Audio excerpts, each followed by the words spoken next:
Ngayon naman para malaman natin ang pinakabagong pagtaya mula po sa 5 AM weather forecast ng Pag-asa, makakasama natin si weather forecaster Chris Perez. Good morning, Mr. Perez. Magandang umaga, Amor, at sa mga giliw na taga-subaybay ng programang ito.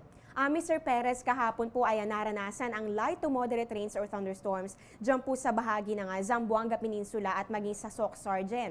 Ngayong araw po ba magpapatuloy ba ang epekto ng ITCZ sa kanilang area at paano naman po dito sa Luzon at sa Visayas?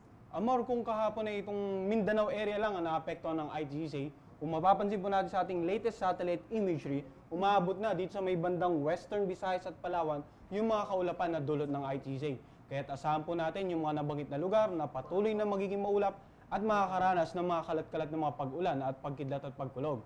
Habang dito naman sa natitirang bahagi ng Luzon kasama ng Metro Manila, pati na rin dito sa natitirang bahagi ng Kabisayan, asahan po natin.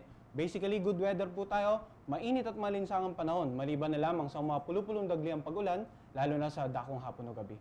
Ayan po, ulitin lang natin ayon nga po kay Mr. Perez, ito po nga Palawan at maging ang Western Visayas ay naaabot na ng epekto na itong ITCZ. Kaya para po sa mga kabayan natin dyan, doble ingat po kayo at lagi pong mag-monitor sa updates. At ito naman Mr. Perez, dahil kahapon po ay napag-usapan dito sa Panahon TV with Ms. Glyza Escolar, ito nga tungkol sa land breeze. Meron din po ba tayong tinatawag na sea breeze? At paano po ba ito nangyayari? Ano ba yung pagpapaliwanag ninyo dito?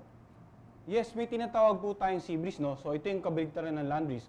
Kung sa land breeze, ang hangin na mula sa kalupaan ay kumikilos po papunta sa karagatan, sa sea breeze naman ay yung baligtad na senaryo. Dahil po sa sobrang init ng kalupaan, ang nangyayari po nito, na-impluwensya niya yung hangin sa ibabaw ng kalupaan at ito po ay nag-e-expand or umaangat patungo sa ating atmosphere. So ang tendency, kapag umangat or nag-expand yung hangin sa kalupaan, yung hangin naman sa ibabaw ng dagat ang kikilos papunta dito sa kalupaan, sa mga coastal areas. So ito po yung tinatawag nating sea breeze at karaniwan po, posibleng nagdudulot ito ng pag-ulan, lalong-lalo na po dito sa mga coastal areas.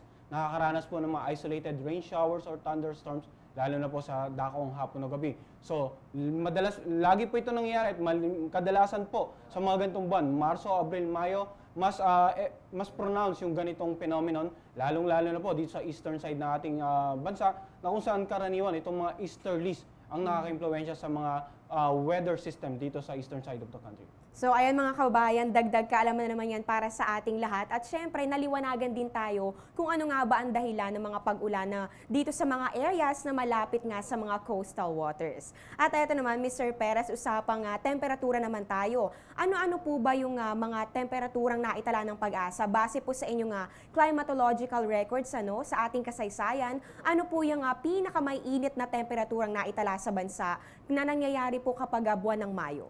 Amor, dito sa Pilipinas, karaniwan ay tatala natin yung maximum temperature sa mga buwan ng Marso, Abril, Mayo. Pero climatologically, kung makikita po natin sa screen ngayon, halos yung mga pinakamataas ng antas ng temperatura na itala natin karaniwan sa buwan po ng Mayo. Yung pinakamataas na umabot ng 42.2 degrees Celsius na itala sa Tuguegarao City noong May 11, 1969. Sinundan naman ito ng 38.6 degrees Celsius sa Port Area, Manila noong May 7, 1915. 38.5 naman ang naitala sa Science Garden, Quezon City at sa Cavite noong May 14, 1957 at May 16, 1968 respectively.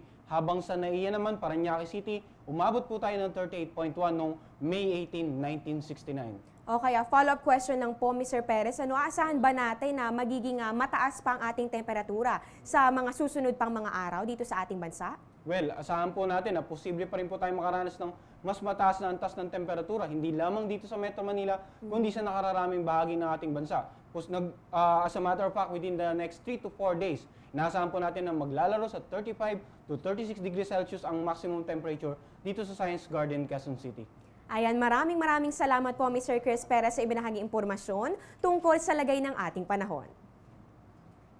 Maraming salamat din, Amor, at patuloy pa rin po yung pagpapaalala natin sa ating mga kababayan. Sa mga ganitong panahon po, patuloy pa rin po tayo or lagi po rin po tayo magdala ng paling sapagkat kung di man po ito protection sa biglang pag-ulan, ay protection po natin sa sobrang init ng araw. Ayan nga po at natunghayan natin si Mr. Chris Perez na weather forecaster ng Pag-asa.